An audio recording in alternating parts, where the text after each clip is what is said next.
दोस्तों, सरकारी टेंडर भरना कोई 9 to 5 की जॉब नहीं है। ये एक बैटलफील्ड है जहां या तो आप जीतोगे या फिर सिस्टम में कहीं ना कहीं खो जाओगे।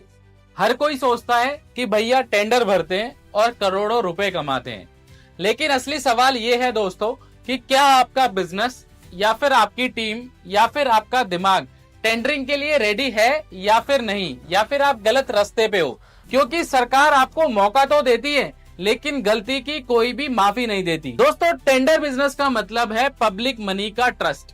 यहाँ पे आपके या फिर मेरे पर्सनल पैसों की बात नहीं होती। यहाँ पे जो गवर्नमेंट के फंड्स हैं, जो पब्लिक का पैसा है, उसके बारे में डीलिंग होती है, जिसे मैं कहता हूँ बिजनेस डीएनए। आइए समझाता हूँ कि ये बिजनेस डीएनए गवर्नमेंट टेंडरिंग का क्या है। सबसे पहला है डी मतलब डिसिप्लिन। क्या आप 200 पेज का टेंडर डॉक्यूमेंट पढ़ने की पेशेंस रखते हो? क्या डेडलाइन के पहले आप फाइल रेडी करके उस टेंडर के डॉक्यूमेंट को रेडी करके बिना किसी एक्सक्यूज के डेडलाइन से पहले सबमिट कर सकते हो? टेंडर बिजनेस में डिसिप्लिन नहीं है तो आप इस बिजनेस में कहीं पे भी नहीं पहुंच पाओगे। दूसरा है एन मतलब नेटवर्क। दोस्तों, गवर्नमेंट टेंडर में सिर्फ प्राइस ही नहीं, रिलायबिलिटी, ट्रस्ट और कंसिस्टेंसी भी बहुत मैटर करता है।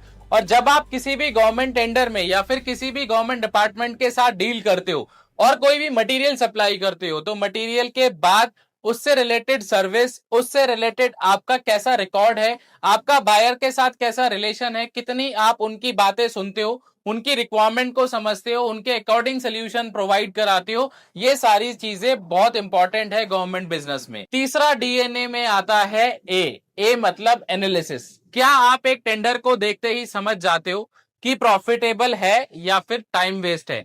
अगर आप हर टेंडर भर रहे हो बिना समझे, बिना दिमाग लगाए, बिना अपने कॉम्पिटिटर को समझे और बिना बायर की रिक्वायरमेंट को जाने, तो आप टाइम वेस्ट कर रहे हो।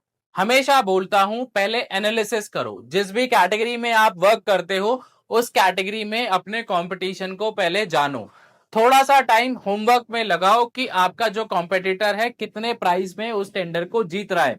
अपनी एक प्राइस स्ट्रैटेजी बनाओ और उस स्ट्रैटेजी के साथ ही मार्केट में उतरो, तो डेफिनेटली आप रिजल्ट्स अचीव कर पाओगे।